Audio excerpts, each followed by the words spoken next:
चालू असताना आमच्या मंडळींना सर्वांना तिथे आपल्या काय त्याला व्हीव्हीपॅट म्हणतात का, व्हीव्ही मशीन, कंट्रोलर मशीनचे बॅटरी ही 99% असते. मी त्यांना सांगितलं की 99% बॅटरी कशी असू शकते. दिवसभर मशीन तिथे वोटिंग केलं, ते 400 वोटिंग असो, 1000 वोटिंग असो, अशा मशीनचे सुद्धा 99% वोटिंग आहे. दुनियातली अशी कुठली सिस्टम आहे की ती सिस्टम वापरून सुद्धा 1% खर्च कमी होते. माझं टेक्निकली असं मत आहे, दुनियातला कुठलाही टेक्निकल इलेक्ट्रॉनिक माझ्या समोर आणावा, मी त्यांना त्या क्लॅरिफिकेशन द्यावं त्यांनी मला की ह्या बॅटरी अशा प्रकारची बॅटरी दिवसभरात कमी होत नाही, 1% कमी होते आणि महिनाभर पडल्यानंतर कमी होत नाही. हे सर्व रेडीचा डाव चालू आहे आणि जेवढ्या 99% बॅटरीज आहे तेवढ्या मशीनचं वोटिंग हे फक्त आणि फक्त कमळाला आहे. म्हणजे यांनी काय गडबड केलेली आहे आम्हाला समजत नाही. आम्ही हे वोटिंग होऊ देणार नाही, याच्या पुढचं वोटिंग होऊ देणार नाही. दुसरं 2च राऊंड डिक्लेअर केल्यानंतर पुढचे 7 राऊंड त्यांनी कुणालाही न सांगता वोटिंगच्या मशीन पैभारे घेऊन आले आणि ओपन केल्यात आणि 99% वोटिंग असलेल्या मशीनचं वोटिंग आम्हाला मान्य नाही. मतदान प्रक्रिया आम्ही थांबवलेली आहे, पण याच्यात जबरदस्ती केली तर आमच्या कुठलीही कारवाई झाली तर आम्ही हे उधळणार नाही.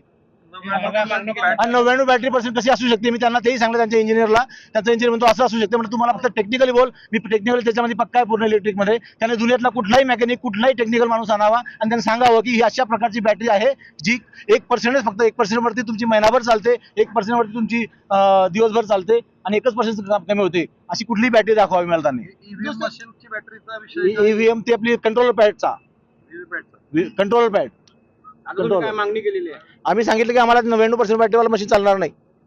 निवडणूक आयोगाकडे आपण लेखी तक्रार आम्ही आता मेल करायचा होता, पण आम्हाला कोणतीही व्यवस्था दिलेली नाही आहे. परंतु आता मोबाईलने काही नाही, आम्ही त्यांना अर्ज दिलेला आहे आणि त्यांना सांगितलं तुम्ही पुढे कंप्लेंट करावी.